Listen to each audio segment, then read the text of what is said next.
The Bloodline in 2026 will be the death of everything that is entertaining and could be entertaining about the WWE.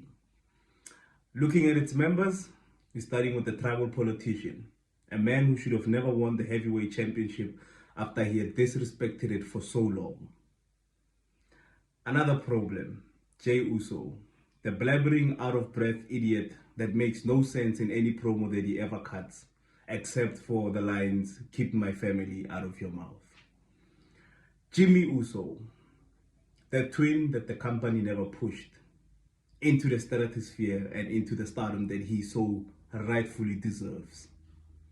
And now they've added a werewolf and taken out his canines and his ability to hunt, and have turned him into a domesticated guard dog.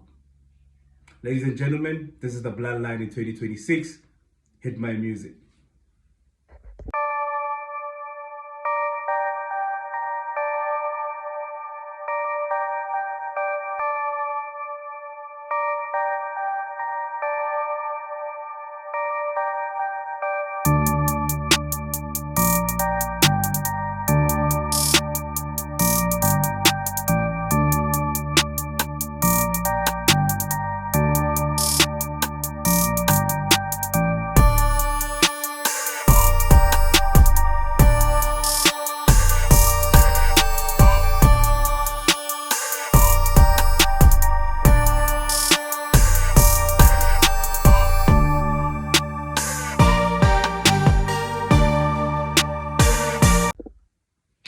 Thank you so much for joining me on this auspicious occasion.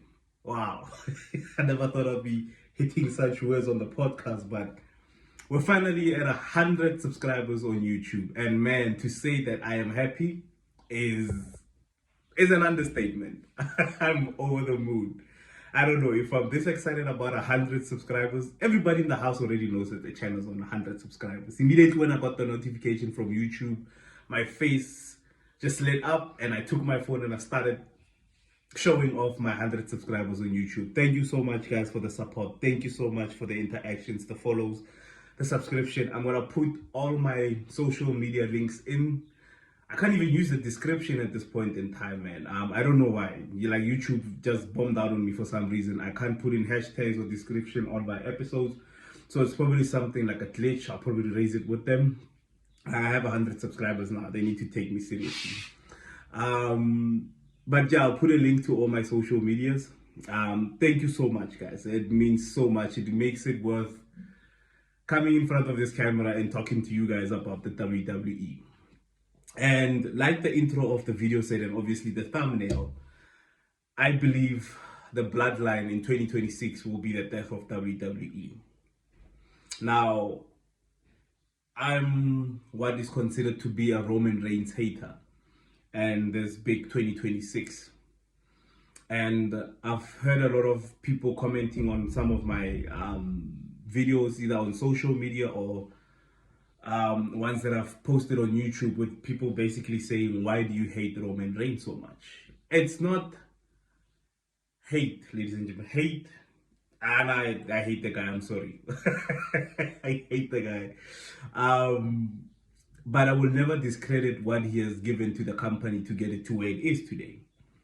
With that aside, I can acknowledge the fact that this man had one of the greatest runs in this generation.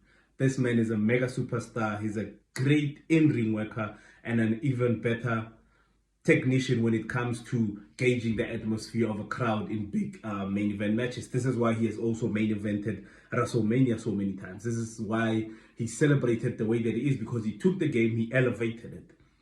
And as much as his foundation is based off the people that are around him, he also plays an integral role, because Roman Reigns fits the description of what a modern day superstar should look like. Roman Reigns is the baby face, the muscular, sort of muscular, long dark hair, well presented. I think he has great PR presence, and I think he has a lot of commercial value to him. This is why he's obviously added it to the WWE. Like, his face, everything equals superstardom.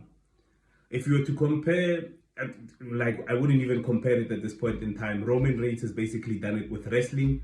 The Rock used wrestling as a launch pad. Roman Reigns managed to keep it in wrestling and grow the company that he's in.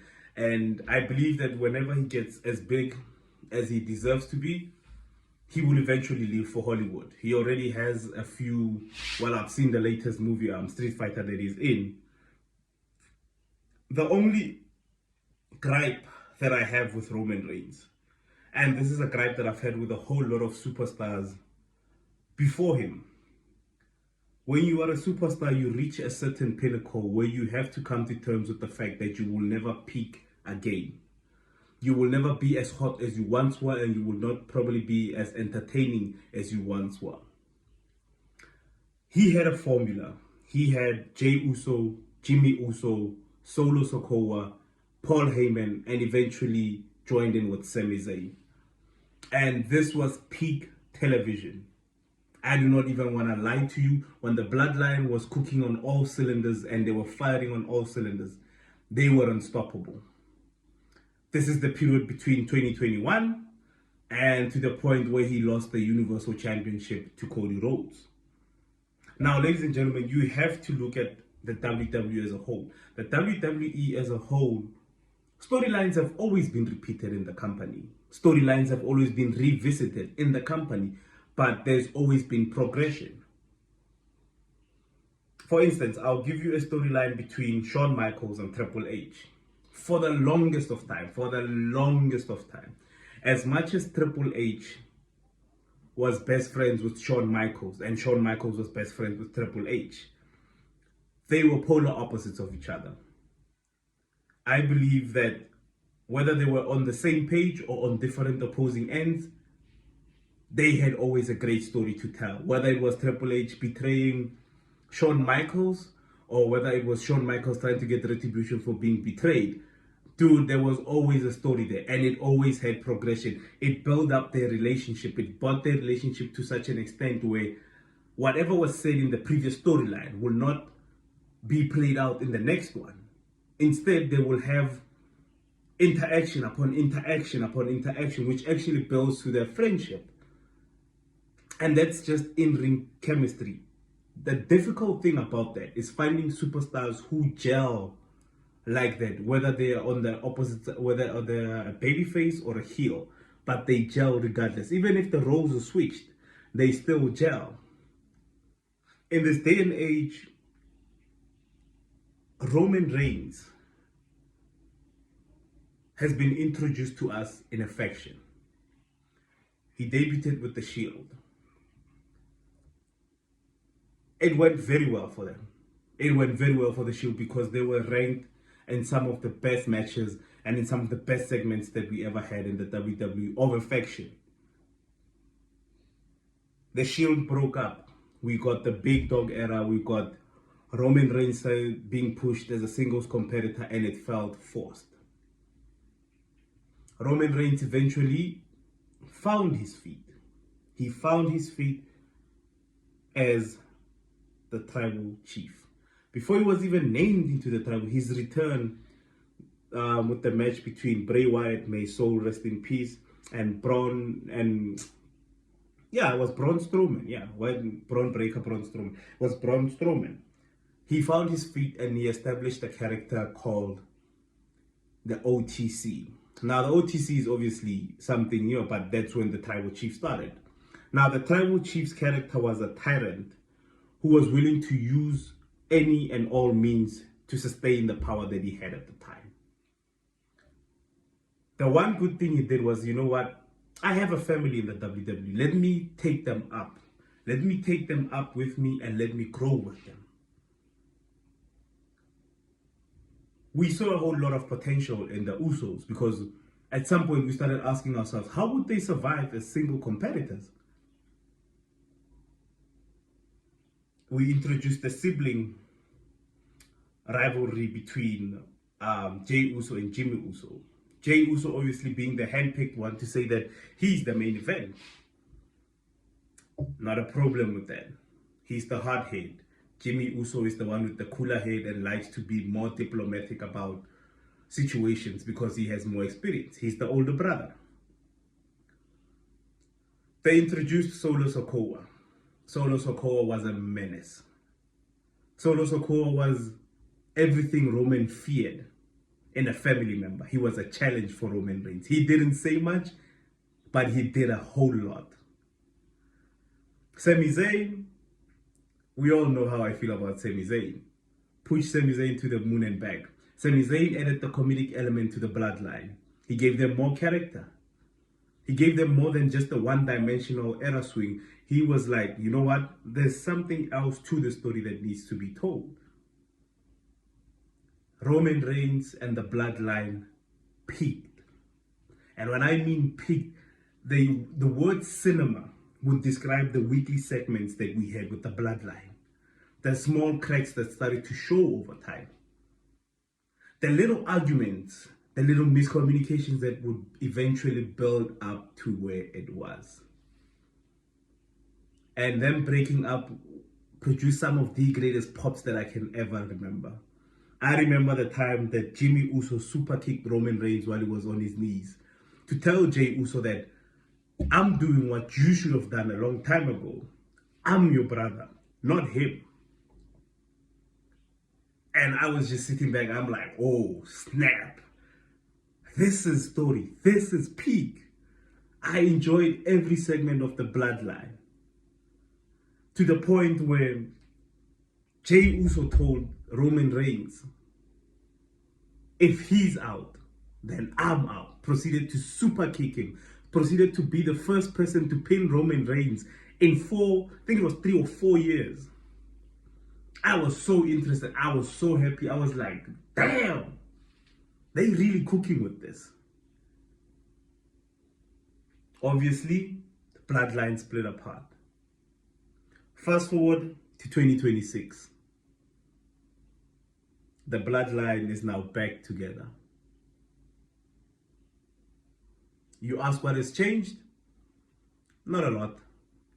Not a lot. Nothing has changed.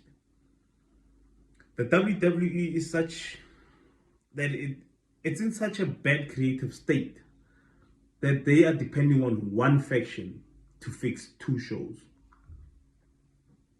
They are depending on Roman Reigns, Jimmy Uso, Jey Uso, Jacob Fatu, and Solo Sikoa to fix 2 shows. And that's not going to be possible. We can't have every single member of the Bloodline on every single show trying to get their point across. It overshadows the stories that are supposed to be taking place. It overshadows the stories that we genuinely have an interest in trying to build storylines and build superstars. Roman Reigns came back and he said he wanted to do things right. Roman Reigns doesn't strike me as the kind of person that would humble himself in front of those that he believes are inferior than him.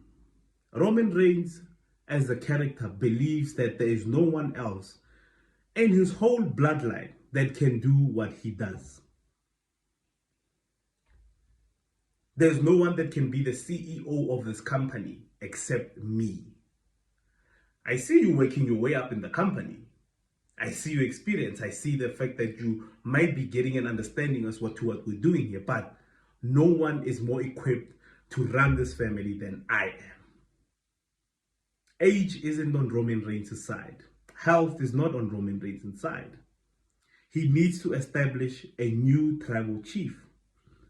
But with every storyline that we get, it's Roman Reigns at the top, everyone else that follows. He wants to create generational wealth. If you are creating generational wealth, what's stopping us from having Jey Uso creating that? Okay, universe, I take that back. I hope you are not listening. What stops Jimmy Uso from creating that generational wealth for the company, for the family? As much as I started off praising the Bloodline and its story when I started this video, I also picked up a trend that no one was ever given a platform to rise above the level that they were at if they were not Samoan. Sami Zayn did rise to a certain level. But it wasn't because of Roman Reigns' help. It's because Sami Zayn has always been a superstar that we overlooked because of the other people that were in this group of the Bloodline. Jey Uso, he was elevated, but only to a certain extent because he's so one-dimensional. We saw the cracks when Jimmy and Jey Uso went one-on-one at WrestleMania. The biggest waste of a matchup card in WrestleMania history. A great Royal Rumble spot for having Jey Uso and Jimmy Uso entering at number 1 and 2. Creates that thing to say we're actually building expectation. But as a match, it didn't live up to the hype. Jey Uso left. Jimmy Uso was the only one left with Roman Reigns to deal with tyrant ways and his temper tantrums. And you would be crazy to say that Jimmy Uso did not deliver on a weekly basis, whether it was in a comedic sense or in the sense of where he was trying to tell Roman Reigns that you can't do this alone. The wrong twin was pushed. I get it. At some point, we tried the Jey Uso experiment and it worked. Gunther built up Jey Uso into something that we thought was a superstar. And sometimes it's hard for the WWE and even the WWE fans to say, you know what, we were wrong here. Yeah, we were wrong. We got it wrong. You will never hear the WWE come out, put out a statement with Triple H saying, nah, that was some shit booking. I made a mistake on that one. They will always come out and say, nah, man, trust the process, and we pivoted to that new angle. The same way you will never hear WWE fans going, hey, man, we backed up the wrong one. We backed up the wrong ninja. Then the wrong ninja, you know what, it's fine. We effed up on this one. We take the heat, push him to whatever certain extent you want to push him, but after a while, just let it go. Roman Reigns wants all the power. Roman Reigns wants everything that comes with power. Roman Reigns is hanging on to a run that he had between 2021 until he lost the championship to Cody Rhodes. We can't depend on the same family dynamic and the same family story to drive us into 2026 going forward. If anything, I would have loved to see Roman Reigns go at this alone. Leave the bloodline for a minute. Push Roman Reigns, the OTC, as a character. Don't surround yourself with your family to back you up. But then again, it shows the other weakness in his armor. He cannot do this alone. The company knows it. His biggest fans know it. And us, as the so-called haters of the OTC, know it as well. He cannot go at this alone. How many more Samoans is Roman Reigns going to put down to acknowledge him? If he has so much respect, if everybody in that family realizes what Roman Reigns is doing, how come no one is just pulling through and saying, you know what, I acknowledge you? Instead, he has to beat it into them. Yeah, I know it's a wrestling show. And he has to wrestle at some point, which he barely does now. I just came off an episode of Monday Night Raw. 2.5 hours and only 6 matches on the card. But the bloodline story is what's feeding us. Alright? Jey Uso is being forced down our intestines. To say throat, it's aiming a bit too shallow. Jey Uso is being placed down our intestines. Jey Uso is the modern day big dog. Jey Uso is at a point where every week this man shows the fact that he should never be close to a mic. The fact that they want to push this man to the stratosphere as a superstar, but he can barely cut a promo without being out of breath, for me kind of just smells red flags. Frog splash, super kick, crashing out, and keep my family out of your mouth. You're gonna need a whole lot more than that, boy, to get you to the point where we put you as a superstar. I once said it in a video that I shot. It's the fact that until the day that Jey Uso can come down to the ring, control the crowd, and not the crowd control him. Because I've seen Jey Uso in the middle of cutting a promo, telling the crowd, hold up, this is serious. Why should you have to say that? Why is it that when you're on the mic, your facial expressions, the words that are coming out of your mouth, the intent of your words should show that you're serious? Jey Uso cannot cut a promo to save his life. Jey Uso is the equivalent of what Andrade was in the WWE. The only difference is that Jey Uso can cut a promo in English. That's it. Each and every promo, doesn't matter which one it is, whatever time you pick it, Jey Uso cannot cut a promo to save his life. It takes more than shouting and cutting a promo to get your point across. It takes more than being in the midst of battle to shout out heat. Jey Uso does not have crowd control and he cannot cut a promo. If anybody wants to argue with me on this point, feel free. But this man cannot argue or cut a promo to save his life. Jimmy Uso, on the other hand, is a perfect promo, ladies and gentlemen. His crowd work, his facial expression tells you everything that you need to know. Jey Uso was the wrong twin to push after a certain while. Because obviously we've pushed him already. He's gotten his claws on the World Heavyweight Championship. But that was because Gunther put him on a pedestal that we obviously cannot get over or we cannot understand. So now we're at a point where we start asking ourselves, why isn't Jimmy Uso getting the same opportunities as Jey Uso is? We'll probably never know to that one.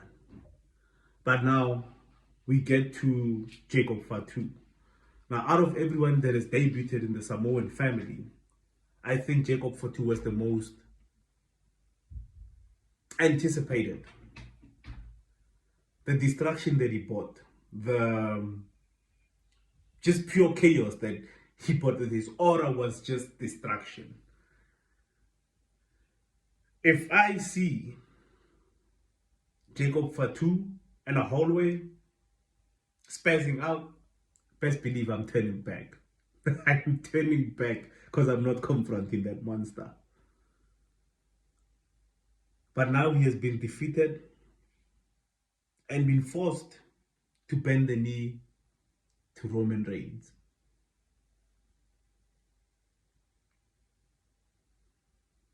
The Bloodline is eventually going to get involved into every single story that significantly basically impacts the WWE and the storylines that we have. They've already injected themselves into the story with the King of the Ring. They're going to inject themselves, obviously, with the King of the Ring's final. They're going to interject themselves in the story with Solo Sikoa. And chances are he might be beaten into submission. And once Solo Sikoa is beaten into submission, there goes the rest of the MFTs. So, what do we do?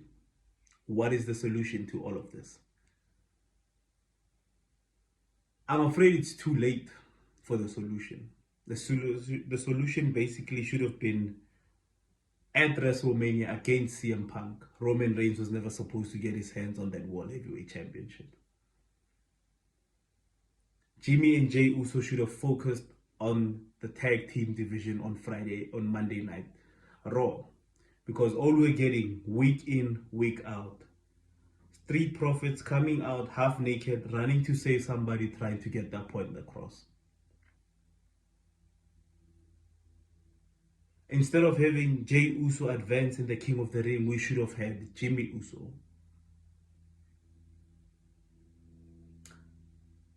And they're so stuck on Jey Uso that has anybody actually ever noticed the fact that Jimmy Uso doesn't even have his own theme song?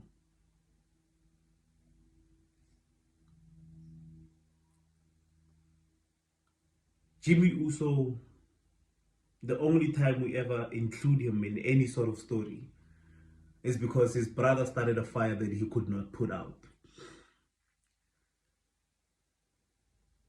Because Jimmy Uso lacks the backbone to tell his younger brother, stay out of this. Don't start this with this person. Instead, he's being shown as a crash out. And Jimmy Uso is the one to say, hey, crash out, you know what? Let me help you putting out the fire that you started. Do you think Jey Uso would survive a one-on-one match with LA Knight? He wouldn't. He would not. But now we playing the role of Jimmy Uso, the rescuer, the diplomatic idiot that's always between his brothers' fuck-ups. Sorry to use that word, but it is what it is. Jey Uso is always cashing checks that his mouth cannot in any way stand for. He's not the big bad wolf that everybody's supposed to be scared of in the family. That was Jacob Fatu's role. That was Solo Sokoa's role. You're just the right-hand man that the cousin that's at the top likes more. You're less talented than Jimmy Uso is. But once again, Jimmy Uso's talents are being wasted on his brother. Jacob Fatu, I saw Jacob Fatu going into the main event role. I was happy to see him going for the World Heavyweight Championship. I wasn't happy to see who his opponent was, because I knew that opponent would never give him the respect that he deserves. So, in conclusion,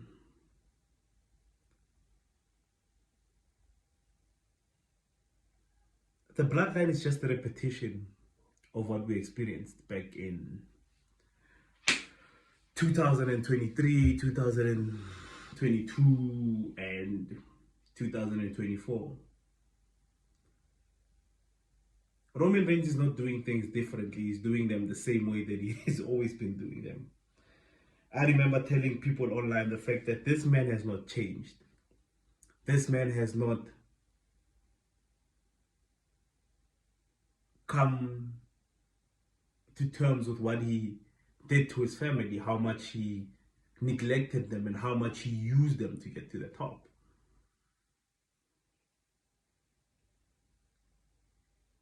I saw Eric Andre getting attacked on Monday Night Raw, and Jacob Fatu coming off of the top rope because Roman Reigns said so.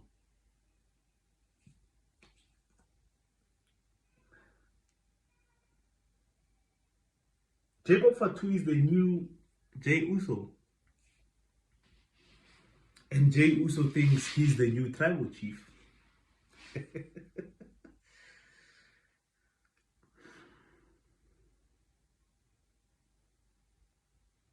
Creative is letting a lot of us down. Creative is fucking up a lot of stories. Creative already fucked up King of the Ring. And it looks like SummerSlam we're gonna have Cody Rhodes versus Jey Uso.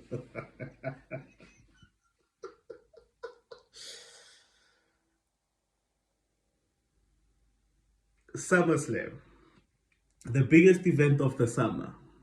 We are gonna have Jey Uso versus Cody Rhodes for Universal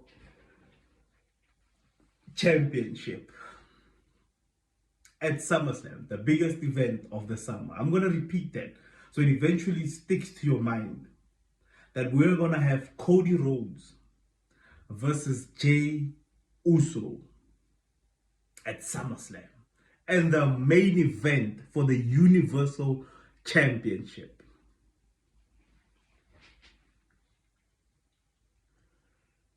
They didn't give the title to Drew McIntyre. They made him a transitional champion. They failed to give the title to Gunther. And you know what the third best option is? What the only option that they're going to go with. And the only reason why they're going with this one is because Cousin on the opposite show is the World Heavyweight Champion. Now we're going to show the dominance of the Bloodline. So which makes it easier for them to appear on Friday Night SmackDown and appear on Monday Night Raw. Jey Uso versus Cody Rhodes at SummerSlam 2026 in the main event for the Universal Championship.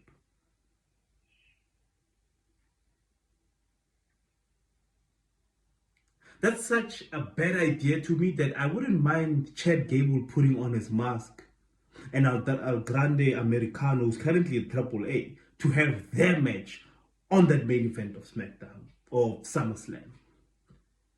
Get Cody Rhodes off of the SummerSlam card because he's as useless as Jey Uso is.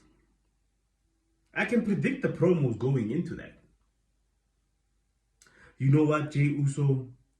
I don't like the effect that your family has on you. And it seems that you are now letting Roman Reigns manipulate you. Nah, fam. Keep my family out of your mouth.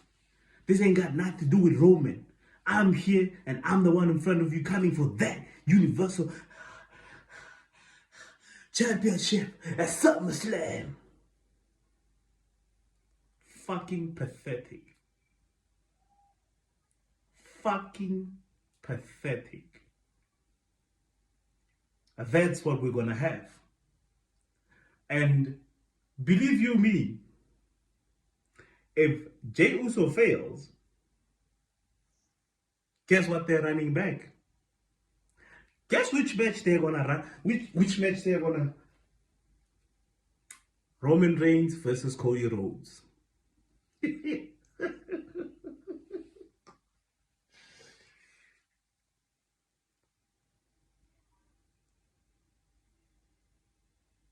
Creative is shit. The Bloodline in 2026 is not gonna cook anything but just straight up trash. You're using the same ingredients that you used from 2021 to 2025 or 2024, whatever period it was, and expecting us to watch recycled garbage and be happy about it. Once Jey Uso fails to even maybe win the King of the Ring, guess who's the first person that's gonna pop up and tell him, you let the family down. I don't know why I trusted you so much. And we have a bit of tension between Roman Reigns and Jey Uso. Haven't you watched that episode before? Oh, Jey Uso is out here telling Jacob Fatu what to do, and Jacob Fatu is telling him, I ain't taking orders from your bitch ass. What do you think that does? Oh, there's gonna be cracks between Jay and Jacob. Eventually they'll try and work it out. The Bloodline in 2026 will not work. Roman should have gone at this alone, been a failure alone, and left his family name out of it. Oh yeah, you can tell me about the promos that he cuts on social media. You can tell me about the banger match that he put on WrestleMania against CM Punk.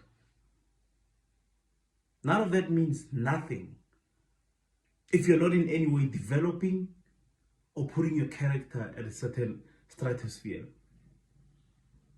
Roman Reigns hasn't had character development in quite a while.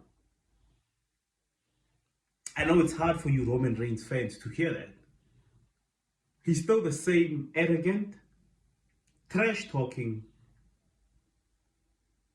manipulative, abusive, and most of all, hypocritical person that he was when he started becoming the tribal chief. Even the segments that you guys give as examples to say, no, this is where Roman Reigns apologized. Apologize for what? For doing the same thing that he's still doing in 2026?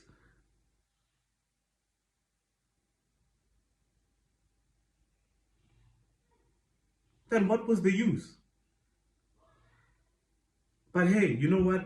We need the Bloodline 2026, right? We don't need a LA Knight push. We don't need a Jimmy Uso push. We don't need a Javon Evans push. We're not even focused on Oba fucking Femi. What we're planning now is to have Brock Lesnar cost Oba Femi his shine.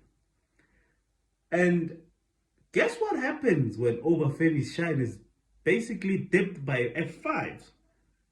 Do you know who's gonna pin him? Do you know who will be there to pin Oba Femi? Yeet Man will be there to pin Oba Femi. The man that has lost one match ever since debuting on the main event roster. And you know who lost that match to? Brock Lesnar, by getting attacked, being put through 4 if not 6 F5s, one of them being through the table, and getting a blindside attack from Brock Lesnar to win that match. You know who's gonna pin him? Jey Uso.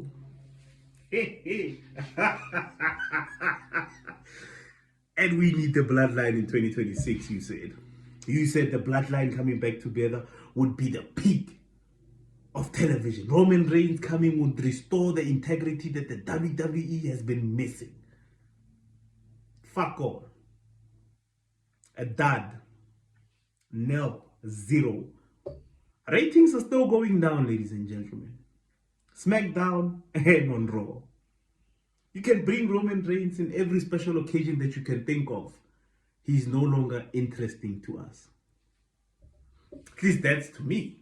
His fans still love him for some reason. They seem to worship the ground that he walks on, even though he walks on it with no purpose, no direction, and basically just aiming for whatever pop that they can basically hear when they come out. You know what?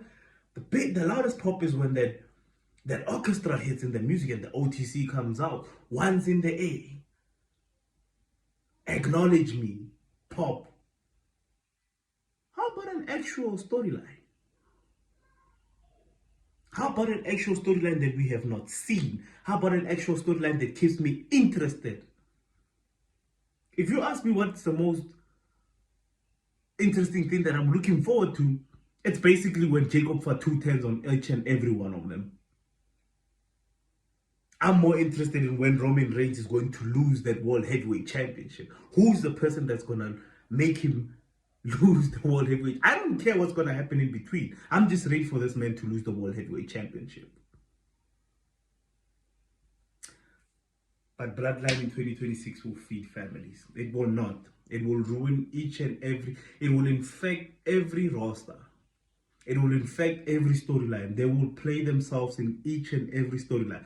Because for them, dominance means holding the tag team championships, intercontinental championship, United States championship, universal heavyweight. That's dominance for them. They are aiming for that picture that they had with the Usos as the undisputed tag team champions. Roman Reigns, 2-belt Roman. Solo Sikoa can either have the United States with Jacob Fatu having the Intercontinental Championship. That's the image that they are hoping for and that they're fighting for. And it's only a matter of time before they start introducing themselves in matches, start having new members debuted into the group wearing black hoodies, helping Roman Reigns win matches. Oh no, you can show me the streak and say, ever since WrestleMania, Roman Reigns hasn't had an interference in his match. That's how 2021 Roman Reigns Tribal Chief started. In case you guys haven't watched the show, in case you haven't watched the videos, that's how it started. He didn't have interferences. He didn't have, but slowly but surely, they made themselves present. You guys act like we haven't seen this movie before. You guys act like you don't know what's next. Instead, all you're saying is, no, it's different. WrestleMania, he didn't cheat. Backlash, he didn't cheat. Low blow Jacob Fatu in their first match. And we tried to overlook that. No, he didn't cheat. That referee didn't see it. We've seen the movie before. I'm not looking for a replay of it. But I will rant. I will talk about this. And I will tell everyone that the bloodline is not needed in 2026, and I will get equal amount of backlash and amount of Roman Reigns supporters saying the opposite. And that's the beauty of what we do. We do not need the bloodline in 2026. Ladies and gentlemen, it's been an awesome episode. It's been an episode where a lot of realizations from my side have been made about what the bloodline is planning. And most of all, I just want to say thank you so much for the support. And if you've made it this far in the video, hit the like button, hit the subscribe. We're officially at 100 subscribers. Thank you guys so much for the support. Thank you so much for the love. And I will stand by this each and every day. Roman Reigns cannot hold on to something that he achieved 4 years ago and hope that the same formula will work. It's going to take more than presence, star power, and basically entrances to keep this show alive. They're not bringing soul back into the game. They're slowly eroding it into the form which is basically going to be good for only them. And if you're not Samoan, ladies and gentlemen, in the WWE in 2026, you're fucked. Peace.